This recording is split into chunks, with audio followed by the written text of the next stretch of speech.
The evening sun painted the sky orange and pink as Maria Santos pushed her cleaning cart down the long hallway of the Metropolitan Music Conservatory. Her back ached from hours of mopping floors and wiping down practice rooms. She was 42 years old, but some days she felt much older. The cart's wheels squeaked softly against the polished marble floor, a sound she had grown used to over the past 8 years of working here. Behind her, walking quietly with her head down, was her daughter Lily. The 16-year-old girl carried her mother's extra cleaning supplies in a worn backpack. It was summer break, and Maria brought her daughter to work most evenings. She couldn't afford childcare, and she didn't like leaving Lily alone in their small apartment until late at night. Lily didn't mind coming to the conservatory. In fact, she loved it. While her mother cleaned, she would sit in the hallways and listen. Through the doors of practice rooms, beautiful music floated out. Piano pieces, violin melodies, and sometimes voices singing in languages Lily didn't understand. She would close her eyes and let the music wash over her like ocean waves. The conservatory was a beautiful building. It had tall ceilings with fancy decorations and big windows that let in lots of light. The walls were painted cream and gold. Expensive paintings hung in frames. Everything looked clean and perfect. It was very different from the world Lily knew outside these walls. Maria had come to America from the Philippines 12 years ago. She left behind her family, her friends, and everything familiar. She came with dreams of a better life for herself and her daughter. But life in America was harder than she expected. She worked 3 jobs to pay for their tiny apartment and put food on the table. During the day, she cleaned offices. In the evenings, she cleaned the conservatory. On weekends, she worked at a laundromat. Lily rarely complained. She was a quiet girl with long black hair that she usually kept in a simple ponytail. She wore clothes from thrift stores and carried a backpack that was patched with duct tape in several places. At her public school, some kids made fun of her. They laughed at her shoes that were too old and her phone that was cracked. But Lily had learned to ignore them. She had something more important than nice clothes or new phones. She had music. When Lily was 10, her mother had saved money for 6 months to buy her a keyboard. It was old and used, bought from a pawn shop, but it worked. The keys made sounds when you pressed them, and that was all that mattered. Lily taught herself to play using videos on the internet. She would watch the same video over and over, pausing and replaying until her fingers learned where to go. At first, she could only play simple songs, but she practiced every day. While other kids her age were playing video games or chatting with friends, Lily sat at her keyboard in their small apartment. Her fingers moved across the keys, making mistakes, starting over, trying again. Her mother would come home tired from work and find her daughter still practicing. It made Maria's heart swell with pride and pain at the same time. Now, 6 years later, Lily could play pieces that sounded like they came from a professional. But she had never played on a real piano. A keyboard was not the same as a real piano. The keys felt different. The sound was different. Lily had watched enough videos to know this. She dreamed of sitting at a grand piano, feeling the weight of real keys under her fingers, hearing the rich sound that only a real piano could make. Maria stopped her cart outside a practice room. Through the window in the door, she could see a grand piano. It was black and shiny, sitting in the middle of the room like a beautiful piece of art. The room was empty now. All the students had gone home for the day. Lily stood beside her mother, staring at the piano through the window. She pressed her hand against the glass as if she could touch the instrument through the door. Maria saw the look on her daughter's face. It was a look of longing, of desire, of dreams that seemed impossible. "Mama," Lily said softly, "do you think I could ever play on a piano like that?" Maria's heart broke a little. She put her arm around her daughter's shoulders. "Maybe one day, my love. Maybe one day." They moved on to the next room. Maria cleaned while Lily sat in the hallway, doing her homework by the light of the wall lamps. But Lily couldn't concentrate on her math problems. Her mind kept wandering to the piano. She thought about how the keys would feel. She thought about how the music would sound in that big, beautiful room. An hour passed. Then another. The building grew quiet. The last few teachers left, calling out goodbyes to Maria as they walked past. The security guard, Mr. Johnson, made his rounds. He was a kind older man who always smiled at Lily and sometimes brought her candy. "Working hard, young lady?" he asked as he walked by. "Yes, sir," Lily replied politely. "That's good. Education is important," he said, then continued down the hall. By 9 o'clock, the building was empty except for Maria, Lily, and Mr. Johnson somewhere on another floor. Maria was finishing up the last practice room. She was tired. Her feet hurt. Her hands were red from cleaning chemicals. But she was almost done. Just one more room to clean and then they could go home. She pushed her cart to the room with the grand piano. Lily followed behind her. Maria unlocked the door and went inside. The room smelled like wood polish and something else, something Lily couldn't quite name. Maybe it was the smell of music itself, if music had a smell. Lily stood in the doorway, not wanting to step inside. This room felt sacred somehow. The piano sat there waiting. Its black surface reflected the lights from above. It was the most beautiful thing Lily had ever seen up close. Maria began cleaning, wiping down the windows and mirrors, sweeping the floor. Lily watched the piano. She watched her mother work. An idea began to form in her mind. A crazy idea. A wonderful, terrifying idea. "Mama," Lily said quietly. "Yes, my love." Maria was wiping down a chair. "Can I play it for my mom?" Maria stopped what she was doing. She turned to look at her daughter. Lily's eyes were wide and hopeful. She looked like a little girl again, asking for something special, something that meant everything. Maria knew she shouldn't.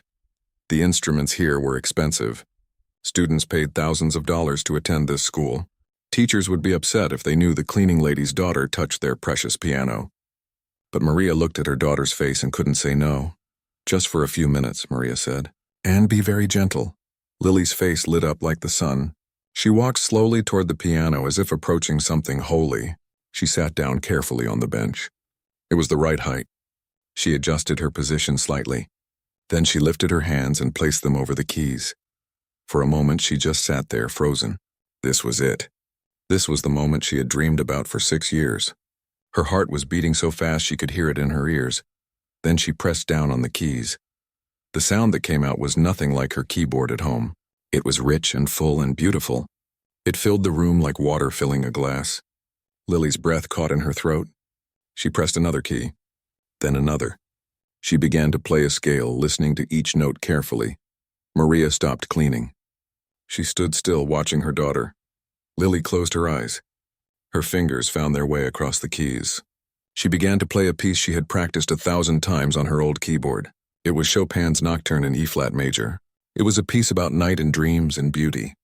Her fingers moved with confidence now, no longer nervous. The music flowed from the piano like a river. It was soft and gentle, then grew stronger. Lily's whole body moved with the music. She swayed slightly. Her fingers danced across the keys. She forgot about the thrift store clothes. She forgot about the kids who laughed at her. She forgot about their tiny apartment and her mother's tired face. There was only the music. Maria stood frozen, tears running down her face. She had heard her daughter play many times on the old keyboard at home. But this was different. On this real piano with its perfect sound, her daughter's talent shone like a diamond. The music was so beautiful it hurt. It hurt because it showed Maria everything her daughter could be, everything she deserved to have, and everything Maria couldn't give her. Lily played for 10 minutes.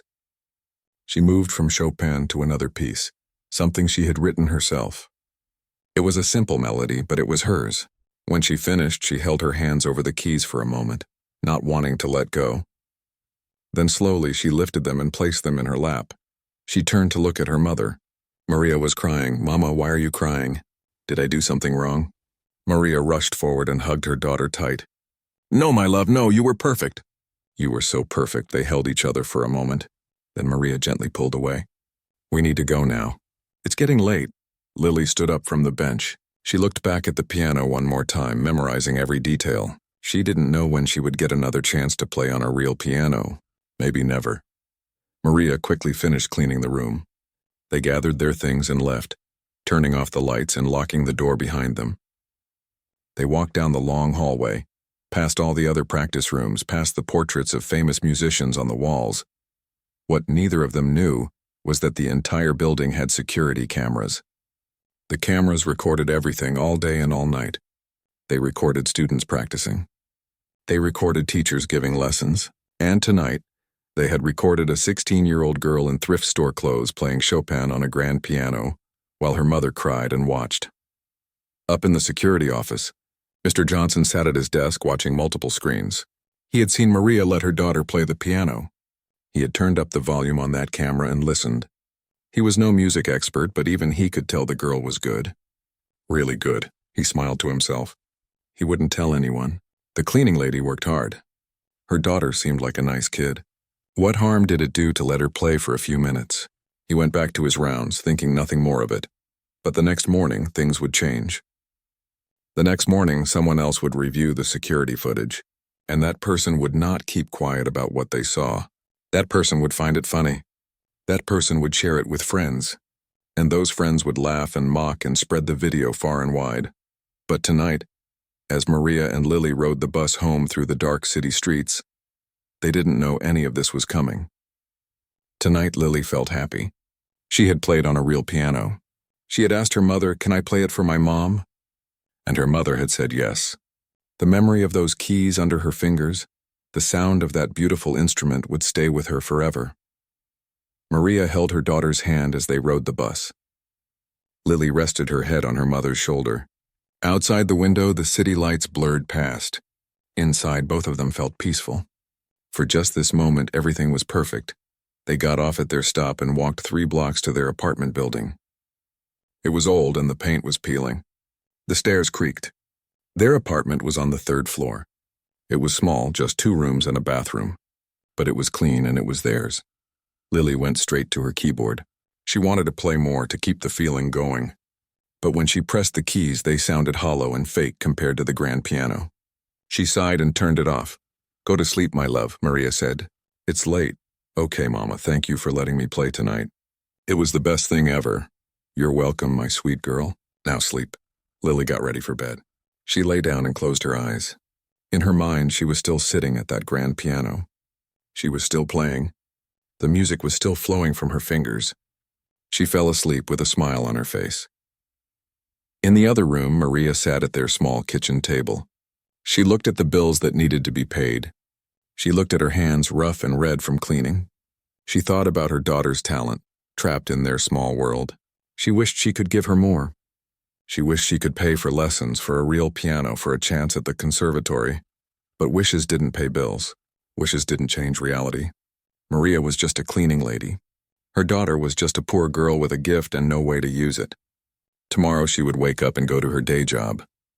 Tomorrow night she would clean the conservatory again.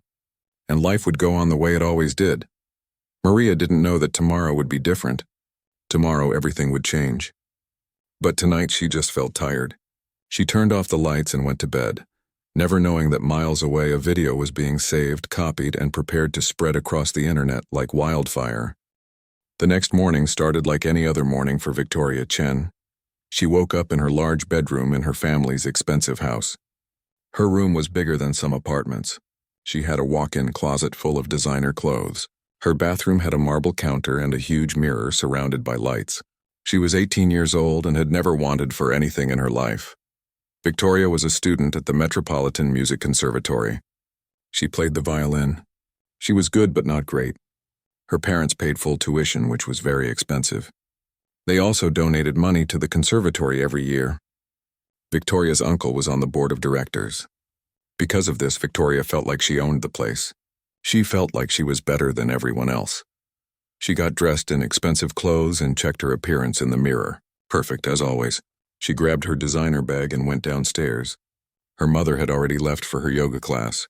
Her father was reading the newspaper and drinking coffee. "Good morning, darling," he said without looking up. "Morning, Dad," Victoria replied. She grabbed a protein smoothie from the refrigerator and headed out to her car.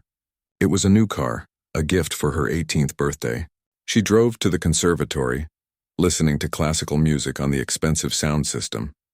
At the conservatory, she met her friends in the common area. There was Brandon, who played the cello, and Chelsea, who studied piano. They were both from wealthy families like Victoria. They all wore expensive clothes and carried the newest phones.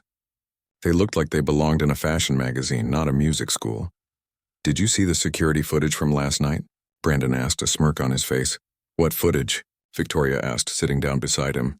"Oh, you have to see this. It's hilarious," Chelsea said, pulling out her phone. Brandon worked part-time in the conservatory's administrative office. He wasn't supposed to look at security footage, but he did anyway. Sometimes he found funny things. Last month, he had caught a teacher falling asleep during a boring meeting. This time, he had found something even better. "Watch this," he said, turning his phone so Victoria could see. The video showed one of the practice rooms. A woman in a cleaning uniform was wiping down the windows. Then a teenage girl came into the frame. She was wearing old, cheap-looking clothes. Her shoes were worn out. She walked up to the grand piano and sat down. "Oh my God, is that the cleaning lady's kid?" Victoria said, starting to laugh. "Just wait," Brandon said. In the video, the girl started to play the piano. The audio wasn't great on the security footage, but you could hear the music. That wasn't what made them laugh, though. They were laughing at how the girl looked. They were laughing at her cheap clothes. They were laughing because she was the daughter of a cleaning woman, sitting at a piano that cost more than her mother probably made in a year. "This is too good," Victoria said. "Send it to me." "Way ahead of you," Brandon said. He had already sent the video to several people. Victoria watched the video again. She took a screenshot of the girl sitting at the piano, her face visible in profile. The girl's eyes were closed and she looked so serious, so focused. Victoria thought this made it even funnier. "She really thinks she's something special," Victoria said. "Look at those shoes. Did she find them in a dumpster?" Chelsea laughed. "And that outfit. Does she shop at the thrift store?" "Probably," Brandon said. "Her mom is just a cleaning lady. They probably don't have much money." Victoria felt a mean idea forming in her mind.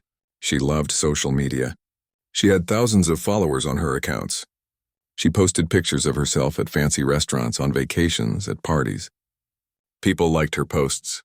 They commented about how lucky she was, how beautiful, how perfect her life seemed. She opened her social media app and uploaded the screenshot of the girl at the piano. She thought of a perfect caption. "When the help thinks she can play," she added some laughing emojis and posted it. Within seconds, people started liking it and commenting. "OMG, who is this? Is that really at your school?" "Dead you, her clothes though." The comments kept coming. People Victoria didn't even know started sharing the post. Brandon posted the video on his account too. Chelsea did the same. By lunchtime, half the students at the conservatory had seen it. In another part of the city, Maria was at her day job, cleaning an office building. She had no idea what was happening. Lily was at home reading a book and practicing on her keyboard. She had no idea either. They had no social media accounts. They couldn't afford the kind of phones that made social media easy to use. They lived in a different world from Victoria and her friends. That evening, Maria and Lily went to the conservatory again. It was Maria's regular evening shift. Lily brought her homework. She was still thinking about the night before, about playing that beautiful piano. It had been like a dream. They arrived at 6 o'clock. The building was still busy. Students were practicing for their upcoming showcase. Teachers were giving lessons. Maria started her work in the West Wing, cleaning the classrooms and offices. Lily sat in her usual spot in the hallway doing math problems. Around 7 o'clock, Victoria and her friends decided to stay late. They were supposed to be practicing for the showcase, but they were really just hanging around and talking. When they heard Maria's cleaning cart squeaking down the hallway, Victoria got an idea. "Oh, this is perfect," she whispered to Brandon and Chelsea. "Come on." They walked out of the practice room and into the hallway.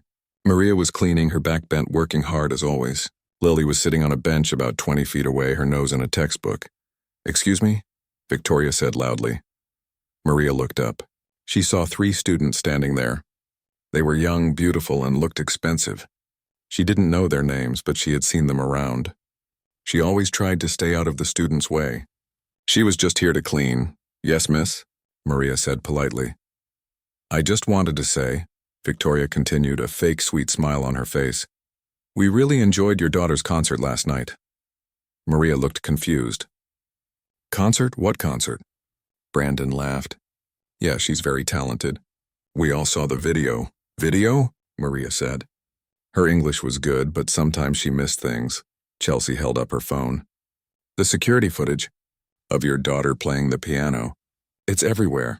She turned the phone so Maria could see. There was Lily sitting at the piano. And there were all the comments. All the laughing emojis. All the mean words. Maria's face went pale. She felt cold all over. "We didn't know the help was so musical," Victoria said. The fake sweetness was gone from her voice now. She just sounded mean. Maybe she can play for us while we practice. You know, like background music. Lily heard the voices. She looked up from her book. She saw her mother standing there looking at a phone. She saw 3 students laughing. She stood up and walked over. What's going on? Lily asked quietly. Oh, here she is. The star, Brandon said. He showed Lily his phone. Lily saw herself on the screen. She saw the comments. She saw how many people had shared it. She saw what they were saying about her clothes, her appearance, her mother. Her face turned red. She felt hot all over, like she was burning up from the inside. We're just saying, Victoria continued, that it's cute you think you can play. I mean, it's good that you have hobbies, even if you'll never actually amount to anything. That piano costs $50,000, Brandon added.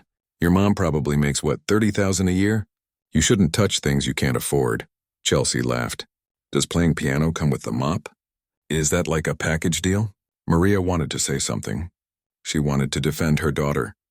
She wanted to tell these cruel children that her daughter was worth 100 of them. But she couldn't. She needed this job. Without this job, she couldn't pay rent. Without rent, they would be on the street. So she stayed quiet even though it killed her inside. Lily stood there, frozen. She felt tears starting to form in her eyes, but she refused to cry. She wouldn't give them that satisfaction. She just stared at the floor, her hands clenched into fists. Anyway, Victoria said, just wanted to let you know you're famous now. Well, internet famous, which isn't really famous at all. She laughed and walked away, her friends following her. Maria and Lily stood there in the empty hallway. They could hear Victoria and her friends laughing in the distance. Maria put her arm around her daughter. Don't listen to them, Maria whispered. Don't let them steal your music. But the damage was done. Lily felt humiliated, embarrassed, small. All the joy from playing the piano the night before was gone. Now all she felt was shame.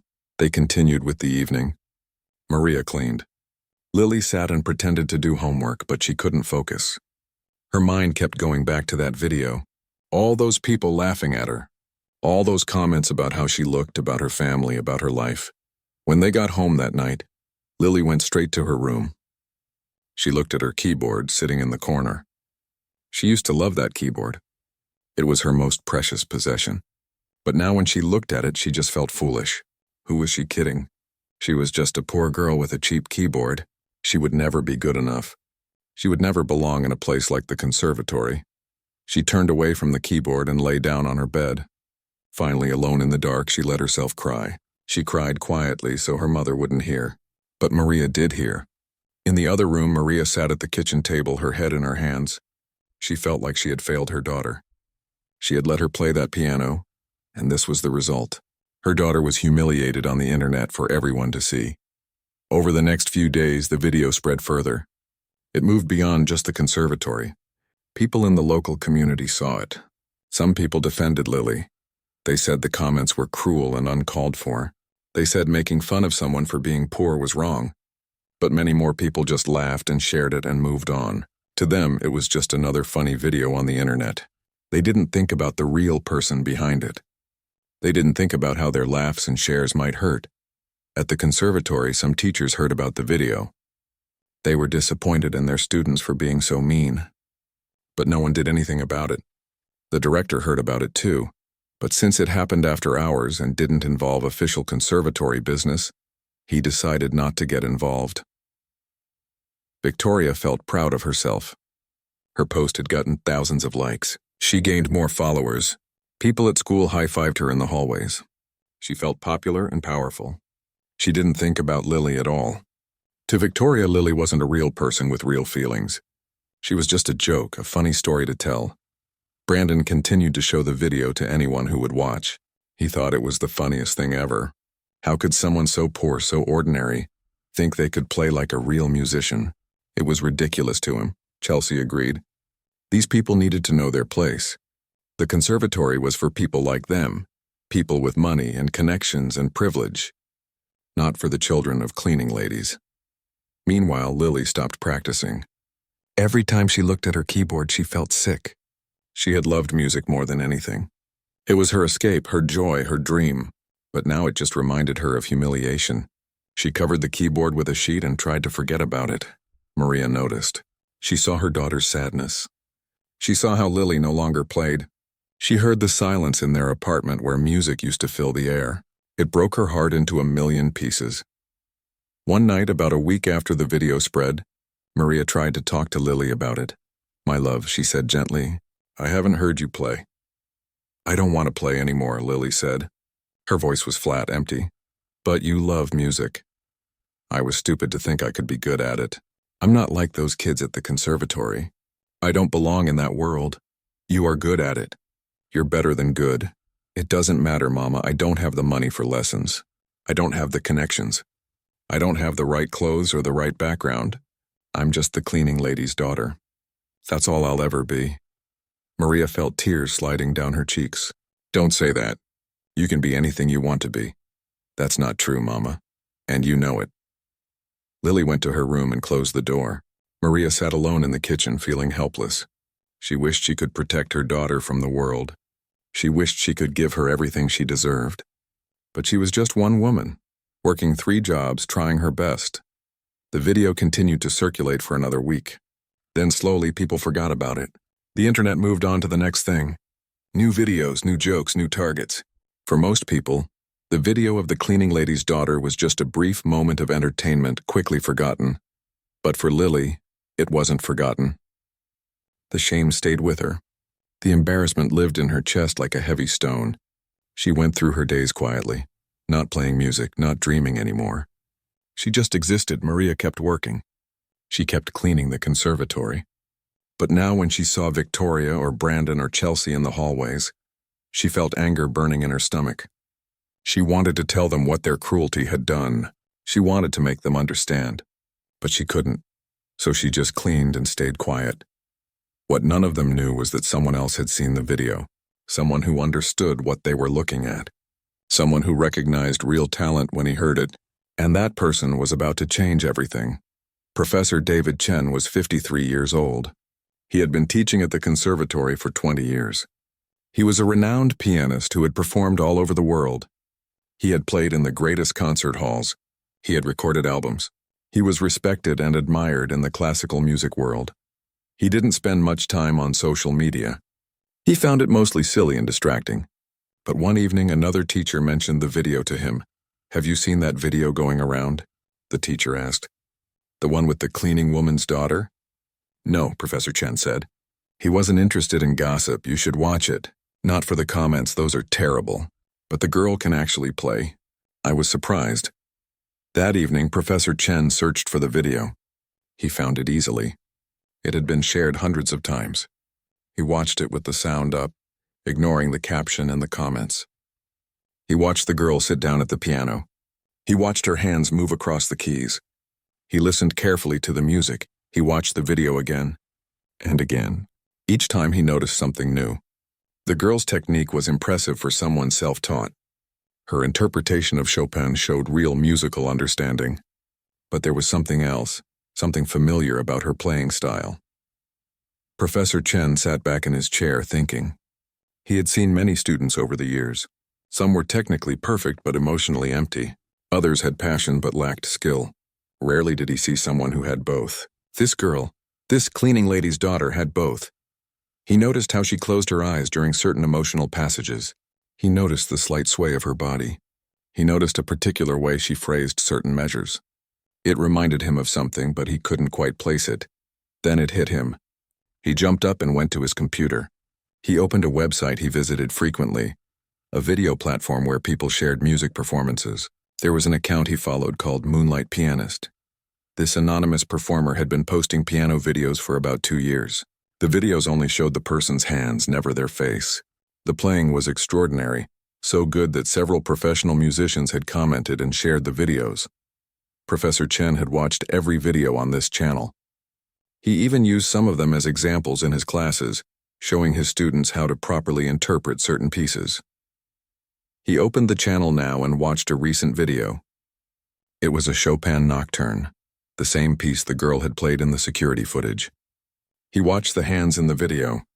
Then he pulled up the security footage again and watched it side by side.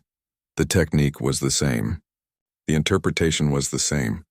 The way the hands moved, the slight pause before certain notes, the dynamic choices, everything matched. Professor Chen's heart started beating faster. Could it be? Was the cleaning lady's daughter the mysterious moonlight pianist? The person whose videos had thousands of followers? The person that music critics had written about trying to guess their identity? He needed to be sure. He spent the next 2 hours comparing videos, looking for proof. He found it in small details. A small scar on the left hand, the same unique way of approaching certain technical passages, the habit of closing the eyes during emotional moments. It was her. The cleaning lady's daughter was moonlight pianist. The girl Victoria and her friends had mocked and humiliated was actually more talented than anyone at the conservatory knew. She was internet famous in the classical music world, and she didn't even know it. Professor Chen leaned back in his chair, amazed. He thought about all the views and comments on those videos. He thought about the articles music magazines had written, wondering about the identity of this mysterious pianist. And he thought about the cruelty of Victoria and her friends, mocking someone whose talent they couldn't begin to understand. He made a decision. He was going to do something about this. He was going to help this girl. She deserved better than to be humiliated and forgotten. She deserved to be recognized for the extraordinary musician she was, and he knew exactly how to make that happen. Professor David Chen arrived at the conservatory early the next morning. He had barely slept. All night his mind had been racing with thoughts of the girl and her music. He had spent hours watching her videos online, comparing them to the security footage, and becoming more certain with each viewing. The moonlight pianist had been a mystery in the classical music world for 2 years. Music bloggers wrote articles trying to guess who the pianist was. Some thought it was a professional musician hiding their identity. Others guessed it was a student at a prestigious music school. No one had guessed it was a 16-year-old girl who taught herself to play on a used keyboard in a tiny apartment. Professor Chen had his own account on the video platform. He often left comments on Moonlight Pianist's videos, praising the technique and interpretation. He had recommended the channel to all his students. Now, knowing who was behind those videos, he felt amazed and also angry. Angry that such talent was being wasted, hidden, mocked. He needed to find out more about the girl and her mother. He went to the administrative office and asked to speak with the director's assistant. "I need information about one of our cleaning staff," he said. The assistant looked surprised. Professor Chen rarely asked for anything. He was a quiet man who kept to himself and focused on his teaching. "Which staff member?" the assistant asked. "The woman who works evening shifts. She has a daughter who sometimes comes with her." The assistant typed on her computer. "That would be Maria Santos. She's worked here for 8 years. Very reliable. Never missed a shift. Is there a problem?" "No problem," Professor Chen said. "I just need to contact her. Can you give me her phone number?" The assistant hesitated. "I'm not supposed to give out personal information." "It's important," Professor Chen said. "I assure you, it's for a good reason." The assistant looked at him for a moment, then wrote down a phone number on a piece of paper. "Please don't tell anyone I gave you this." "Of course. Thank you." Professor Chen went back to his office. He sat at his desk staring at the phone number. What would he say? How do you call a woman and tell her that her daughter, who was just humiliated on the internet, is actually an incredible talent? How do you explain that you've been following her videos online without sounding strange? He decided to think about it more. He had classes to teach today. He would call Maria in the evening when he had time to talk properly. His first class was with advanced piano students. Victoria was in this class. So were several other students who had seen and shared the video. Professor Chen looked at them as they came in, laughing and chatting, carrying their expensive instrument cases and bags. They had no idea what they had done. They had no idea they had mocked someone far more talented than themselves. "Good morning, class," Professor Chen said. "Today we're going to discuss interpretation and emotion in piano performance." He turned on the projector and pulled up a video. It was one of Moonlight Pianist's recordings, a performance of a Rachmaninoff piece. The students watched the screen, which showed only hands on a keyboard.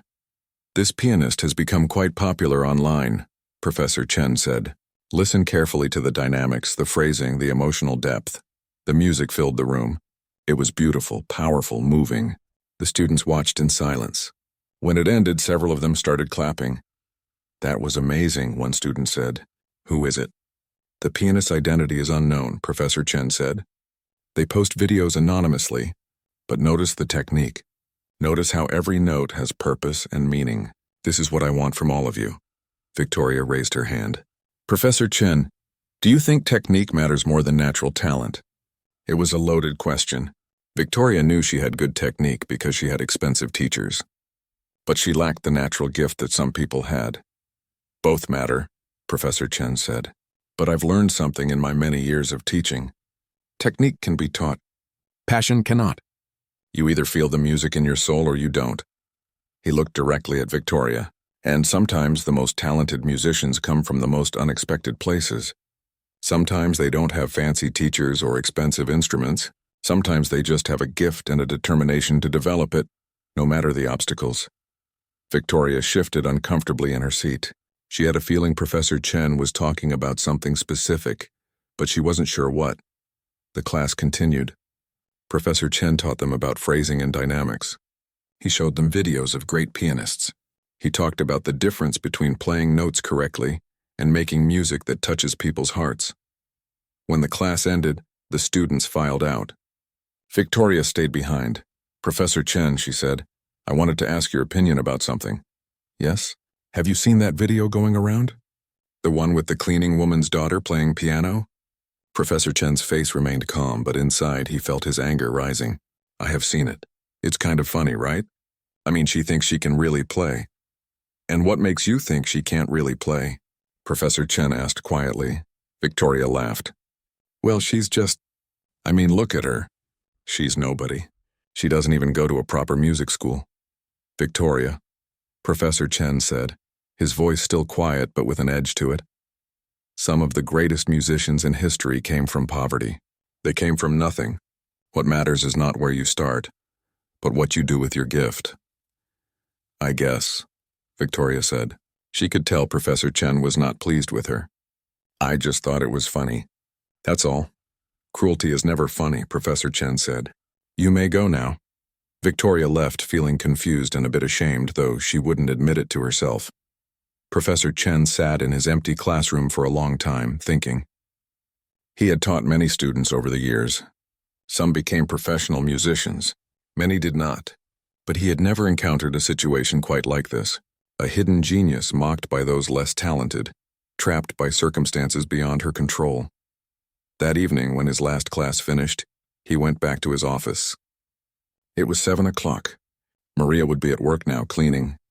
He picked up his phone and dialed the number the assistant had given him. The phone rang several times. He was about to hang up when someone answered. "Hello?" It was a woman's voice, cautious. "Hello, is this Maria Santos?" "Yes, who is this?" "My name is David Chen. I'm a professor at the Metropolitan Music Conservatory." There was a pause. "Did I do something wrong? Is it about my daughter?" "I'm so sorry about—" No, Professor Chen said quickly. "You're not in trouble. Neither is your daughter. I'm calling because I saw the video and I need to talk to you about Lily." Another pause. "How do you know her name?" "I asked the office." "Please, Ms. Santos, this is important. I believe your daughter has an extraordinary gift. I'd like to meet with both of you to discuss her future." "I don't understand," Maria said. "What do you mean?" "I'd rather explain in person. Can we meet? Maybe tomorrow morning? I can come to you, wherever is convenient." Maria was silent for a moment. She was confused and worried. Why would a professor want to meet with them? "I work during the day," she said. "I clean offices from 7 until 2. What about 2:30? Can you meet me somewhere?" "There's a coffee shop near my work. Angelo's Coffee. Do you know it?" "I'll find it," Professor Chen said. 2:30 tomorrow. I'll be there." "Okay," Maria said slowly. "But can you tell me what this is about?" "Tomorrow," Professor Chen said. "I promise, Ms. Santos, this is good news. Please bring Lily if you can." After he hung up, Maria stood in the hallway of the conservatory holding her phone. Her mind was racing. What could a professor want with them? Was this about the video? Was Lily in more trouble? She found her daughter sitting on a bench reading a book. Lily looked up as her mother approached. "Who was that?" Lily asked. "A professor, from here. He wants to meet with us tomorrow." Lily's face went pale. "Why, what did I do?" "He said it's good news. He said you have an extraordinary gift." "That doesn't make sense," Lily said. "No one here thinks I have any gift. They think I'm a joke." "I don't know, my love. But we'll find out tomorrow." That night, neither of them slept well. They both lay awake wondering what the meeting would bring. Lily was scared. She thought maybe this was some kind of trap, another way for the rich students to make fun of her. Maria was worried too, but also had a tiny bit of hope. Maybe, just maybe, something good would come from all this pain. The next day passed slowly. Maria went to her job cleaning offices. Lily stayed home, trying to distract herself with books and TV, but her mind kept wandering to the meeting. What would this professor say? What did he want? At 2 o'clock, Maria finished work. She went home and picked up Lily. They took the bus to Angelo's Coffee. It was a small, comfortable place with old wooden tables and the smell of fresh coffee. They arrived early and sat at a table in the back, both nervous. At exactly 2:30, a man walked in. He was Asian, in his 50s, with kind eyes and gray hair at his temples. He wore casual but nice clothes. He looked around the coffee shop, and when he saw Maria and Lily, he smiled and walked over. "Mrs. Santos, I'm David Chen," he said, extending his hand. Maria shook it. "This is my daughter, Lily." Professor Chen shook Lily's hand too. She barely looked at him, keeping her eyes down. "Thank you for meeting me," he said, sitting down. "Can I get you something?" "Coffee? Tea?" "No, thank you," Maria said. "Please, just tell us why we're here." Professor Chen nodded. He understood they were anxious. He pulled out his phone and opened the video platform. He turned it so they could see the screen. "Have you heard of Moonlight Pianist?" he asked.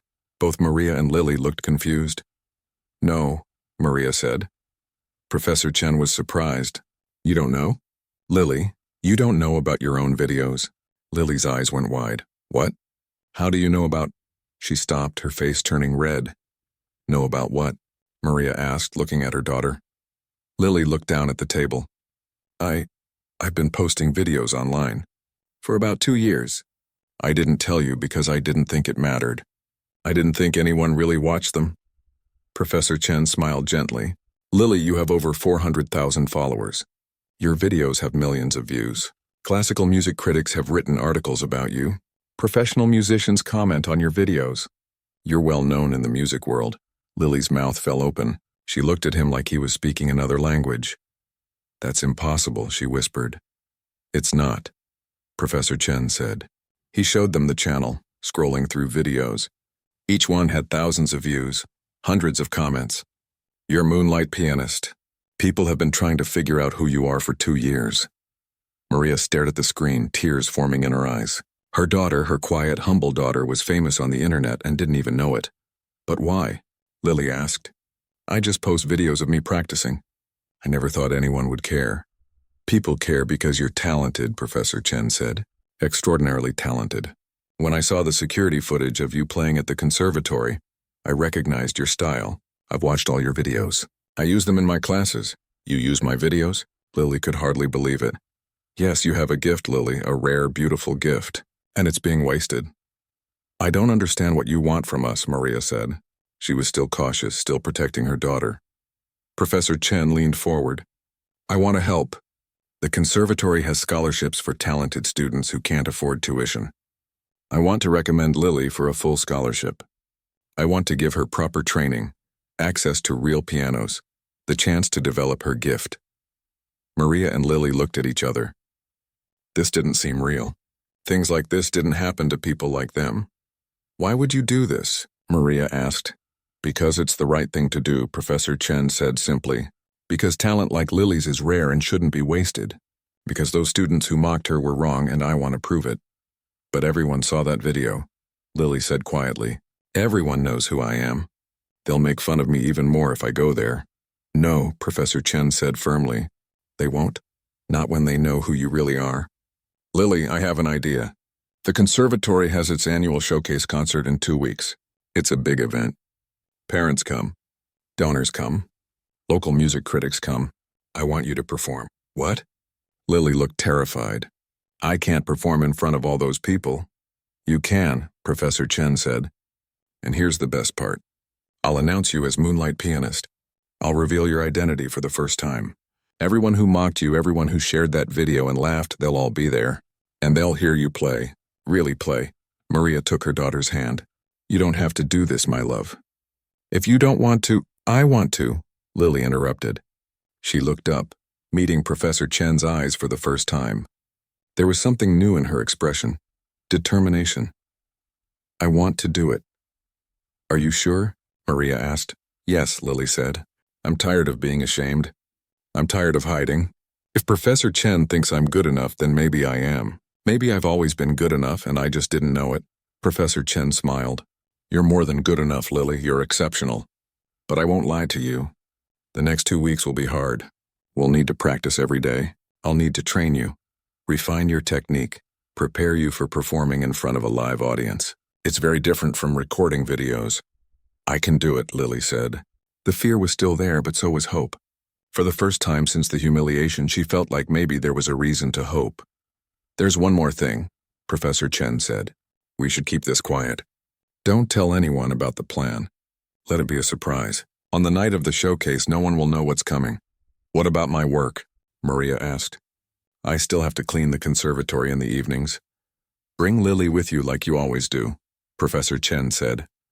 But instead of sitting in the hallway, she'll practice with me. We'll use one of the practice rooms in the East Wing. No one goes there in the evenings. They talked for another hour, working out the details. Professor Chen would meet them at the conservatory every evening at 7. They would practice until Maria's shift ended at 10. He would teach Lily proper technique, help her choose the perfect piece for the showcase, and prepare her for performing live. When they finally left the coffee shop, Maria and Lily walked to the bus stop in silence. The sun was setting, painting the sky pink and orange. Lily looked up at her mother. Mama, do you think this is real? Do you think I can really do this? Maria put her arm around her daughter. My love, I have always known you could do anything. I'm just glad someone else finally sees it too. That night, Lily uncovered her keyboard. She sat down and began to play. The music that came out was different than before. It was still beautiful, but now there was something else in it. Confidence, hope, the belief that maybe, just maybe, dreams could come true even for people like her. In his apartment across town, Professor Chen sat at his own piano. He played a few scales, thinking about the next 2 weeks. He had trained many students, but this felt different. This felt important. He was going to help a young girl show the world her gift. He was going to prove that talent and worth had nothing to do with money or status. And in her expensive house, Victoria was getting ready for bed, having no idea that her world was about to be turned upside down. She didn't know that the girl she had mocked was about to become the star of the showcase. She didn't know that in 2 weeks she would have to face the consequences of her cruelty. The stage was set. The players were in position. In 2 weeks, everything would change. But for now, Lily played her keyboard in her small apartment. Her mother listened with tears of joy. And a kind professor planned how to give a deserving girl the chance she had always needed but never thought she would get. The first practice session began the very next evening. Maria and Lily arrived at the conservatory at 7 o'clock, just like always. Maria pushed her cleaning cart and Lily walked beside her. But tonight was different. Tonight, instead of sitting in the hallway with her homework, Lily would be training with a world-famous pianist. Professor Chen met them in the East Wing, just as he had promised. He led them to a practice room at the end of a long hallway. It was a beautiful room with wood panels on the walls and a gorgeous grand piano in the center. The room was far from where other students practiced, so they would have privacy. This will be our space for the next 2 weeks, Professor Chen said. No one comes here in the evenings. We can work without interruption. Lily walked slowly to the piano.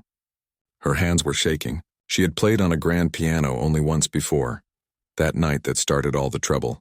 Now she was being given permission to play, to practice, to learn. It felt like a dream. Sit down, Professor Chen said gently. Let's start with some basics. Lily sat on the bench. Professor Chen pulled up a chair beside her. For the first hour, he watched her play scales and simple exercises. He studied her hand position, her posture, her technique. He was amazed at what she had taught herself. She had developed some bad habits, which was expected without proper instruction. But her natural talent was undeniable. You have incredible intuition, he told her. Most students I teach have perfect technique but no soul. You have soul and technique. We just need to polish the technique a bit more. He showed her how to adjust her hand position slightly, how to use her arm weight more efficiently, how to achieve better control over dynamics. Lily absorbed everything like a sponge. She had been waiting her whole life for someone to teach her properly. Down the hall, Maria cleaned the offices and classrooms. But every few minutes she would stop and listen. Through the walls she could hear the piano. She could hear her daughter playing, stopping, playing again. She could hear Professor Chen's patient voice giving instructions. It made her heart full. They practiced for 3 hours that first night. When they finished, Lily's hands were tired, but she felt happy. Real training from a real teacher. She could hardly believe it.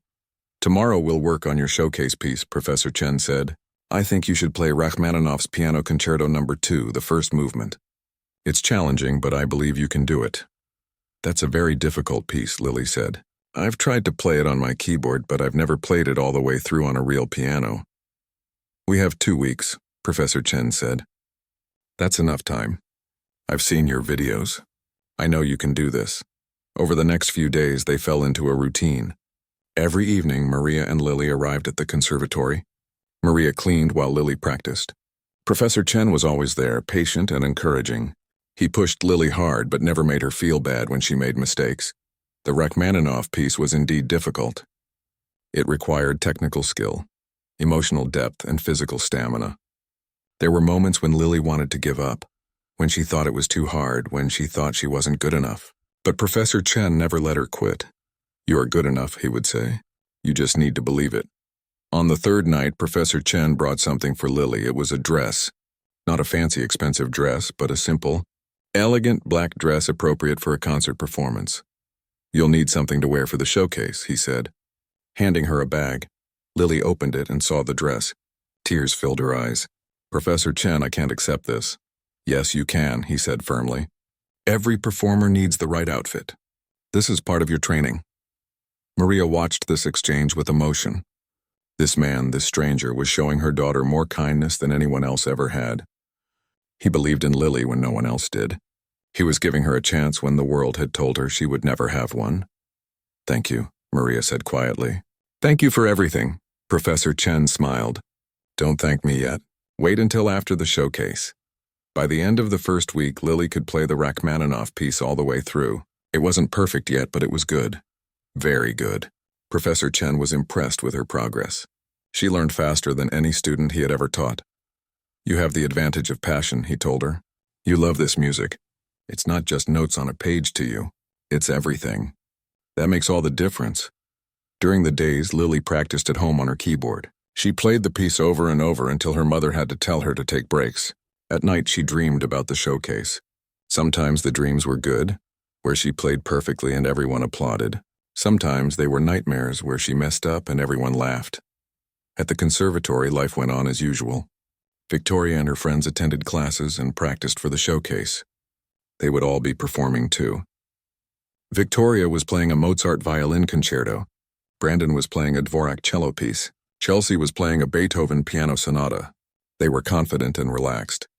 They had performed many times before. None of them knew what Professor Chen was planning. He had told no one about Lily. The showcase program had been printed weeks ago, but Professor Chen had arranged with the director to add a special surprise performance. The director agreed, trusting Professor Chen's judgment. On one of those evenings, while Lily was practicing, Victoria happened to walk past the East Wing. She was leaving late after a practice session. She heard piano music coming from one of the rooms. Beautiful piano music. She stopped to listen for a moment, wondering which student was practicing so late. She almost opened the door to look, but then her phone buzzed with a text from a friend. She walked away, never knowing how close she came to discovering the secret. In the practice room, Lily played on, unaware. She was working on a particularly difficult passage, her fingers flying across the keys. Professor Chen sat beside her, nodding with approval. "Better," he said. "Much better, again." As the second week began, Lily's playing transformed. She wasn't just playing the notes anymore. She was living the music. Every phrase had meaning. Every dynamic change told a story. Professor Chen could see the artist emerging from the scared girl. "Tomorrow we'll work on performance skills," he told her. "Playing for a live audience is different from recording videos. You need to connect with the audience. You need to command the stage." The next evening, instead of just playing, Professor Chen taught Lily about performance. How to walk onto the stage, how to bow, how to sit at the piano with confidence, how to handle nerves, how to recover if she made a mistake. Everyone makes mistakes, he said. Even professionals. The mark of a true artist is how you handle those mistakes. You don't stop. You don't panic. You keep going. He made her practice her entrance over and over. Walk to the piano, bow, sit down, adjust the bench. Place hands on the keys, begin. You need to own that stage, he said. When you walk out there, you need to believe you belong there. Because you do. Lily practiced her entrance until it felt natural. She practiced until she could do it without thinking. Maria watched these rehearsals during her breaks. She saw her daughter growing more confident with each day. The scared, humiliated girl from 2 weeks ago was disappearing. In her place was a young woman who was starting to believe in herself. 3 days before the showcase, Professor Chen made an announcement in his advanced piano class. Victoria and Chelsea were both in the class. As you know, the annual showcase is this Friday, he said. I'm excited to announce that we'll have a very special surprise performance. For the first time, the mysterious internet sensation known as Moonlight Pianist will perform live and reveal their identity. The class erupted in excited chatter. Everyone knew about Moonlight Pianist. Some of the students followed the account. They had watched the videos. They had wondered who the pianist was. Who is it? One student asked. That's the surprise, Professor Chen said with a small smile. You'll find out on Friday. Victoria leaned over to Chelsea. I bet it's someone famous. Maybe a professional who's been hiding their identity for publicity. Probably, Chelsea agreed. It's definitely going to be someone impressive. They had no idea. No idea at all. That evening, Professor Chen told Lily about his announcement. She felt her stomach twist with nerves. Everyone's going to be watching, she said. Everyone's going to be judging. Let them judge, Professor Chen said. Let them watch. You're going to show them what real talent looks like. They practiced her piece one more time. It was nearly perfect now. Lily had worked so hard for 2 weeks. She had pushed through fear and doubt. She had trusted Professor Chen and trusted herself. I think you're ready, Professor Chen said when they finished. You're going to be amazing. 2 days before the showcase, Maria did something she rarely did. She took a day off from her jobs. She went to the library and used their computer to look up the Moonlight Pianist channel. She watched all of Lily's videos. She read all the comments. People from all over the world had watched her daughter play. They left comments in English, Spanish, Chinese, Japanese, and languages Maria didn't recognize. They all said the same thing. The playing was beautiful, moving, extraordinary. Her daughter, who had taught herself on a used keyboard, who had never had a single lesson until 2 weeks ago, had touched people all over the world with her music, and she hadn't even known it. Maria cried as she watched the videos and read the comments. She cried for all the years of struggle. She cried for all the times she couldn't give Lily what she deserved. She cried because now finally someone was giving her daughter a chance. The day before the showcase, Lily was too nervous to eat. She practiced at home during the day, but her fingers felt clumsy. What if she forgot the notes? What if she messed up? What if everyone laughed at her again? That evening at the conservatory, she told Professor Chen about her fears. I don't know if I can do this, she said. What if I'm not good enough? Professor Chen sat down beside her. Lily, listen to me. You are good enough. You've always been good enough. Tomorrow night, you're not playing for Victoria or Brandon or anyone who doubted you. You're playing for yourself. You're playing for your mother who sacrificed everything for you. You're playing for every person who ever told you that you couldn't do something because of where you came from. Show them they were wrong. Lily took a deep breath. He was right. This performance wasn't about proving something to Victoria and her friends. It was about proving something to herself. Okay, she said. I can do this. I know you can, Professor Chen said. Now let's run through it one more time. They practiced the piece one final time. It was beautiful. Everything was in place.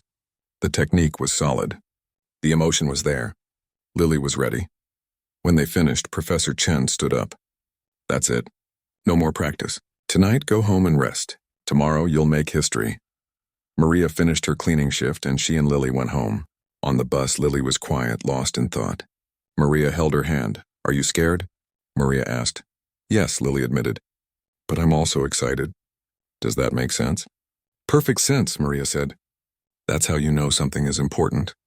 It scares you and excites you at the same time. At home, Lily tried the dress on one more time. It fit perfectly. She looked at herself in the mirror. She barely recognized the girl staring back. She looked older, more confident. She looked like a performer. That night she couldn't sleep. She lay in bed going over the piece in her mind. Her fingers moved slightly as if playing invisible keys. She thought about walking onto that stage. She thought about sitting at the grand piano in front of hundreds of people. She thought about Victoria and Brandon and Chelsea watching from the audience. Tomorrow everything would change. Tomorrow she would stop being the cleaning lady's daughter that everyone mocked. Tomorrow she would become Lily Santos, pianist. The girl who proved that talent and worth had nothing to do with money or status or where you came from. In another part of the city, Professor Chen couldn't sleep either. He was thinking about the showcase. He had trained many students over the years, but this felt different. This felt like the most important performance he had ever been part of. He wasn't performing, but in a way he was. He was giving a voice to someone who had been silenced. He was shining a light on talent that had been ignored. He thought about Victoria and the other students who had mocked Lily. He wondered how they would react. Would they be ashamed? Would they apologize? Or would they find some way to dismiss it, to protect their egos? It didn't matter. What mattered was Lily. What mattered was giving her the recognition she deserved. Across town, Victoria was also thinking about tomorrow. She was excited about her own performance. She had practiced her Mozart concerto for months. She was confident she would do well. She was also curious about the mysterious moonlight pianist. Who could it be? Someone famous, probably. Someone impressive. She went to bed thinking about her performance, about the applause she would receive, about how her parents would be proud. She had no idea that tomorrow would not go the way she expected. She had no idea that the girl she had humiliated would be the star of the show. The stage was set. Tomorrow night the showcase would begin. Tomorrow night Lily would walk onto that stage. She would sit at the grand piano. She would place her hands on the keys. And she would play. She would play like her life depended on it. Because in a way it did. Her future, her dreams, her chance to prove herself, it all came down to tomorrow night. And she was ready. Scared, yes, but ready. More ready than she had ever been for anything in her life. The sun rose on Friday morning, the day of the showcase. Lily woke early, her heart already racing. Today was the day. There was no going back now. In just a few hours, she would face her fears and her critics. She would show them all what she could do. She would show them that the cleaning lady's daughter had more talent in her little finger than they had in their whole privileged lives. She got up, made breakfast, and tried to calm her nerves. Her mother was already awake, watching her with proud, worried eyes. "How do you feel?" Maria asked. "Terrified," Lily answered honestly, "but also ready." "I'm ready, Mama." Maria hugged her daughter tight. "I'm so proud of you. No matter what happens tonight, I want you to know that. I'm so proud of who you are. Thank you, Mama, for everything. For believing in me. For working so hard so I could have a chance. This is for you, too." They held each other for a long moment. Then Maria pulled back and smiled. "Tonight you show them. You show them all," Lily smiled back. "Tonight I show them all." The day passed slowly. Every minute felt like an hour. But finally the sun began to set. It was time. Time to get ready. Time to go to the conservatory. Time to face her destiny. Lily put on the black dress. Maria helped her with her hair, putting it up in an elegant style. They looked at each other in the mirror, both with tears in their eyes. "You're beautiful," Maria whispered, inside and out. They took the bus to the conservatory one last time. But this time Lily wasn't hiding in the shadows. This time she was going to step into the light. The conservatory's grand concert hall was transformed for the annual showcase. The lights were dimmed and rows of velvet seats faced the stage. A beautiful Steinway grand piano sat in the center of the stage, polished until it gleamed under the spotlights. The hall could hold 300 people, and tonight every seat was taken. Parents sat in the audience dressed in expensive clothes. Donors who supported the conservatory were there, hoping to see talent worth their investment. Local music critics sat with notebooks ready to review the performances. Students who weren't performing sat in the balcony, excited to watch their classmates. Victoria sat in the third row with her parents. Her mother wore diamonds and her father wore an expensive suit. They came to these events every year, proud to watch their daughter perform. Victoria was nervous about her own performance, but mostly she was excited. She loved being on stage, loved the applause, loved the attention. Brandon sat with his family a few rows back. Chelsea was with her parents on the other side of the hall. All the students who had shared and laughed at the video of Lily were in the audience. They had no idea what was about to happen. Backstage in a small dressing room, Lily sat in her black dress, her hands clasped tightly in her lap. She could hear the audience gathering, their voices filling the hall. Her heart was beating so fast she thought it might burst out of her chest. Maria stood beside her, still wearing her cleaning uniform. She had come straight from work. She couldn't afford fancy clothes, but that didn't matter. She was there to support her daughter, and that was all that counted. Professor Chen knocked on the door and entered. He looked at Lily with kind, encouraging eyes. "How are you feeling?" he asked. "Like I might throw up," Lily admitted. He smiled. "That's normal. Every performer feels nervous before going on stage. The secret is to use that nervous energy to fuel your performance. Let it make you sharp, focused, present." "What if I mess up?" Lily asked. "Then you keep going," Professor Chen said. "But you won't mess up. I've heard you play this piece 100 times. You know it. Trust yourself." There was a knock on the door. A stage manager poked his head in. "5 minutes, Professor Chen." "Thank you," Professor Chen said. He turned back to Lily. "It's time. Are you ready?" Lily took a deep breath. She looked at her mother. Maria had tears in her eyes, but she was smiling. "Go," Maria said. "Go show them what you can do." Lily stood up. Her legs felt shaky, but she forced herself to walk steadily. Professor Chen led her through the backstage hallways toward the wings of the stage. They could hear the audience settling down, the last conversations fading to whispers. The conservatory's director stepped onto the stage. He was a tall man with white hair and a formal manner. The audience applauded politely as he walked to the microphone. "Good evening, ladies and gentlemen," he said.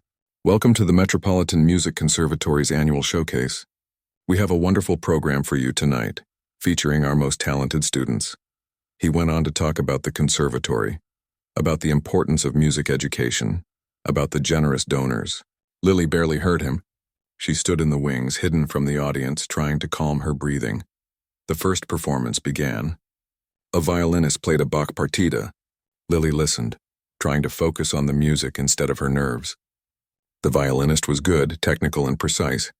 The audience applauded when she finished. Then a flutist performed. Then a cellist. Each performance was met with polite applause. The students were talented, well-trained. But there was something missing. They played the notes correctly, but the music felt cold, technical. There was no soul in it. Victoria's turn came. She walked onto the stage confidently, her violin in hand. She looked beautiful in her expensive dress, her hair perfect.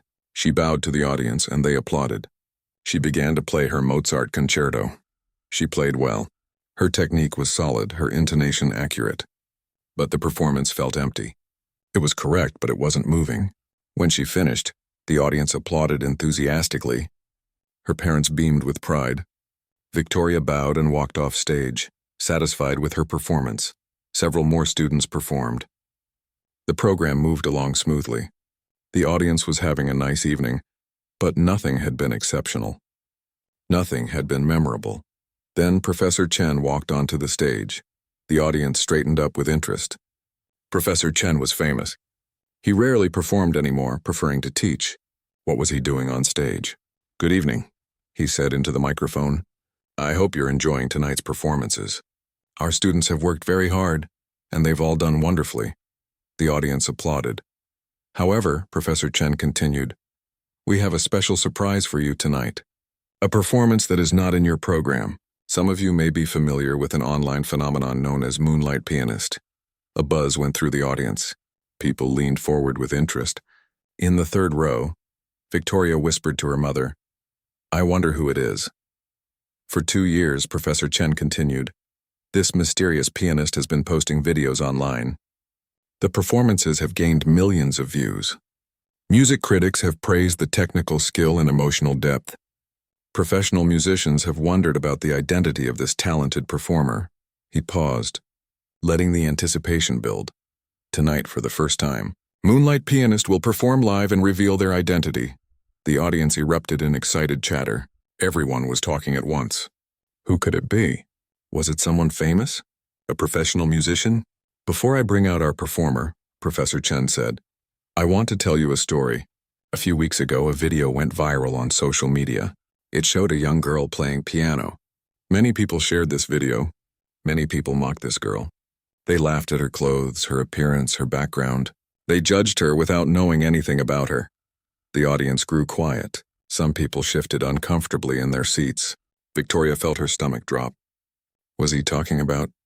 That girl, Professor Chen continued, is one of the most naturally talented musicians I have ever encountered in my 30 years of teaching. She taught herself to play on a used keyboard. She has never had formal lessons until 2 weeks ago, and yet, her playing has touched the hearts of hundreds of thousands of people around the world. In the backstage wings, Lily was trembling. This was it. This was really happening. That girl, Professor Chen said, is Moonlight Pianist. Ladies and gentlemen, I am honored to introduce Miss Lily Santos. He turned toward the wings and extended his hand, inviting her to come out. For a moment, Lily couldn't move. Her feet felt frozen to the floor. She could hear the shocked murmurs from the audience. She could imagine Victoria's face, Brandon's face, Chelsea's face. They would all be staring in disbelief. Then she thought of her mother. Maria was out there somewhere, watching, believing in her. She thought of Professor Chen, who had given her this chance. She thought of all those people around the world who had watched her videos and left kind comments. She thought of herself.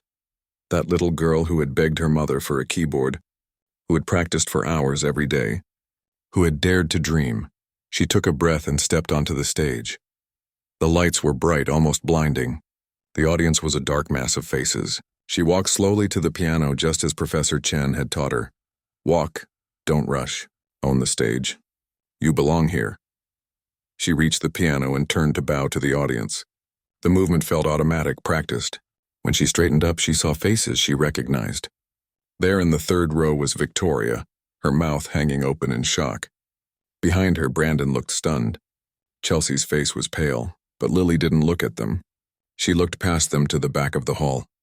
There, standing by the wall in her cleaning uniform, was her mother. Maria was crying, her hand over her mouth. When their eyes met, Maria nodded. You can do this. Lily sat down at the piano. She adjusted the bench slightly. She placed her hands over the keys. The hall was completely silent. 300 people waited. She closed her eyes for just a moment, centering herself. Then she opened them and began to play. The first notes of Rachmaninoff's Piano Concerto No. 2 filled the hall. Soft, gentle, like a whisper. Then the melody began to build. Lily's fingers moved across the keys with confidence. She had practiced this piece so many times it was part of her now. But this was different from practicing. This was live. This was real. Every note mattered. She poured everything into the music. All the years of struggle. All the times she had been laughed at. All the nights her mother had come home exhausted. All the dreams she had been told were impossible. It all went into the music. The piece grew more intense. Her fingers flew across the keys in the difficult passages. The technical sections that had taken her days to master flowed perfectly. But it wasn't just technique. It was emotion. It was her heart and soul coming out through her fingers. In the audience, people sat transfixed. Some had tears running down their faces. The music was so beautiful, so powerful. It filled the hall like a physical presence. It wrapped around everyone, touching something deep inside them. Victoria sat frozen in her seat. This couldn't be happening. The cleaning lady's daughter, the girl she had mocked, the girl whose video she had shared and laughed at, was playing like a master, better than Victoria had ever played. She was crying now, really crying. Not delicate tears, but big, ugly sobs. Lily was quiet for a moment. Then she said, "Thank you for apologizing. That means something. I forgive you." Victoria looked up, surprised. "You do?" "Yes," Lily said. "I don't want to hold on to anger. I just want to play music. That's all I've ever wanted." Victoria nodded. She turned to leave, then stopped. "For what it's worth, that was the most beautiful thing I've ever heard. You're amazing." After Victoria left, more people came. Brandon came and apologized, his face full of shame. Chelsea came and apologized, crying. Even some students who had just laughed at the video and shared it came to say sorry. Lily accepted all the apologies with grace. She wasn't interested in making anyone feel worse. She had won, not by being cruel in return, but by showing them who she really was. A woman in a business suit approached. "Miss Santos, I'm from Steinway Records. We'd love to discuss a recording contract with you." A man with a notebook spoke up. I'm from the Classical Music Journal. Can I schedule an interview? The conservatory director pushed through the crowd. Miss Santos, I want to personally offer you a full scholarship to attend our conservatory. Room, board, everything covered. We would be honored to have you. Professor Chen put a protective hand on Lily's shoulder. Everyone, please. Give her some space. She's had a big night. Anyone who wants to contact Lily can go through me for now. He gave Lily and Maria his contact information. We'll figure all this out. But not tonight. Tonight you just celebrate. The crowd slowly dispersed. The hall emptied. Soon it was just Lily, Maria, and Professor Chen standing in the quiet backstage area. What happens now? Lily asked. She felt overwhelmed, like she was in a dream. Now, Professor Chen said, you become a student here. You train properly. You develop your gift. You have opportunities you never had before. Your life changes. But the important thing is, you'll still be you. Don't let success change who you are. I won't, Lily promised. They walked out of the conservatory together. It was late, almost midnight. The city was quiet. Maria still wore her cleaning uniform. Lily still wore the black dress. Professor Chen walked them to the bus stop. Thank you, Maria said to him. Thank you for seeing what no one else saw. Thank you for giving my daughter a chance. No, Professor Chen said. Thank you for raising such a remarkable young woman. You did all the hard work. I just opened a door, the bus came. Maria and Lily got on. They sat together in the back, looking out the window as the city rolled past. Neither of them spoke. There were no words for what they felt. When they got home to their small apartment, it was almost 1 a.m. Lily changed out of the dress and hung it carefully in the closet. She would need it again. There would be more performances now, more opportunities, more chances to share her music. She lay in bed exhausted but unable to sleep. Her mind kept replaying the night. The applause, the standing ovation, Victoria's apology, the record label offer. It seemed impossible. A week ago, she had been ready to give up on music forever. Now everything had changed. In the other room, Maria sat at the kitchen table. She thought about all the years of struggle, the 3 jobs, the exhaustion, the worry, the times she had lain awake wondering if she was doing enough for her daughter, if Lily would have opportunities, if they would ever escape their circumstances. Tonight, she had her answer. Her daughter would have opportunities, not because of money or connections, but because of talent, hard work, and the kindness of one man who believed in her. Maria pulled out her phone. She logged into the video platform for the first time and found Lily's channel, Moonlight Pianist, 400,000 followers. She scrolled through the videos, reading comments from people all over the world. This music saved me during my darkest time. I listen to this every night. So beautiful. Whoever you are, thank you for sharing your gift. Her daughter had touched all these lives and never knew it. She had made the world a little more beautiful with her music. And now finally people knew who she was. The next morning, Lily woke to her phone buzzing. Her old cracked phone that rarely got calls was suddenly filled with notifications. She had mentioned her Moonlight Pianist account during some interviews the night before. Now people were finding it, sharing it, talking about it. She opened the video platform. Her follower count was skyrocketing. 400,000 had become 500,000 overnight. Comments flooded in. I saw you perform last night. You were incredible. So proud of you. Your story is inspiring. This is what real talent looks like. Local news stations had picked up the story. Self-taught teen pianist revealed as internet sensation. Articles were being written. Videos from the showcase were being shared. Maria's phone rang. It was Professor Chen. Have you seen the news? He asked. Some of it, Maria said. Everyone wants to talk to Lily. I've had calls from radio stations, TV shows, newspapers. I think we need to be selective. Choose the ones that will tell her story properly. Would you both be willing to meet with me this afternoon to discuss it? Yes, Maria said. Of course. That afternoon they met Professor Chen at a cafe. He had a folder full of offers and opportunities. Record labels, concert opportunities, scholarship offers from multiple conservatories, interview requests from major media outlets. It's overwhelming, I know, Professor Chen said. We need to be smart about this. Lily is still young. She still needs training. We don't want her to burn out or lose sight of why she plays music. They spent hours going through everything, making decisions. Lily would accept the full scholarship to the Metropolitan Music Conservatory. She would record a single album with Steinway Records. She would do a few select interviews to tell her story, but mostly she would focus on her training and education. The music is what matters, Lily said. Not the fame. I just want to play. That's exactly the right attitude, Professor Chen said. Over the following weeks, Lily's life transformed. She started at the conservatory as a full-time student. She had her own practice room. She studied with Professor Chen and other master teachers. She made friends with students who respected her talent, not students who judged her background. Victoria approached her one day in the hallway. "Lily, can we talk?" They sat down in a practice room. Victoria looked uncomfortable. "I wanted to say again how sorry I am," Victoria said. "What I did was unforgivable." "I already forgave you," Lily said gently, "I know, but I wanted to tell you why I did it. It's not an excuse, just an explanation. I've always had everything handed to me. My parents pay for everything. They have connections. I've never had to work hard for anything. And when I saw you, someone who had nothing, playing so beautifully, it made me feel inadequate, scared, like maybe I wasn't as special as I thought I was. So I lashed out. I tried to make myself feel better by making you feel small." Lily listened carefully.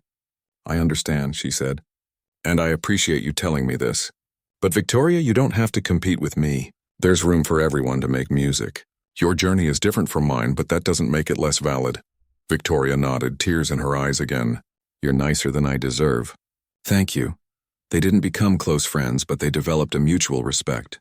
Victoria worked harder after that, pushing herself not to be better than Lily, but to be better than her old self. Maria was able to quit 2 of her 3 jobs. The conservatory offered her a better position with better pay, working in their administration office instead of cleaning. She had more time with her daughter, more time to rest, more time to enjoy life. 6 months later, Lily gave her first major concert in the conservatory's hall. The tickets sold out in hours.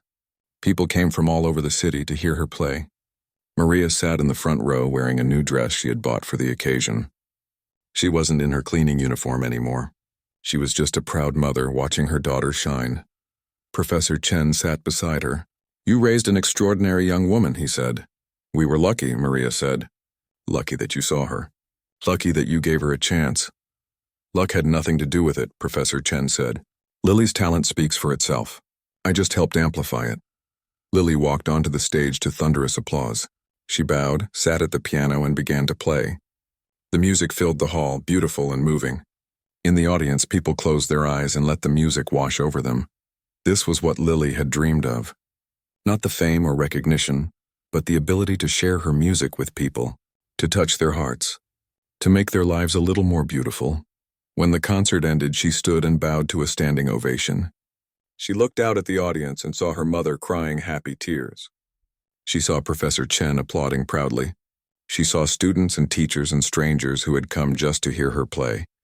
And she remembered that night, months ago, when she had asked her mother, "Can I play it for my mom?" That one moment of courage, that one simple request had changed everything. She had been laughed at. She had been mocked and humiliated, but she had survived it. She had risen above it, and now she stood on that stage not as the cleaning lady's daughter, but as Lily Santos, pianist, a young woman who had proven that talent, determination, and dreams could overcome any obstacle. The applause continued. Lily bowed again, her heart full. She had made it. Against all odds, through all struggles,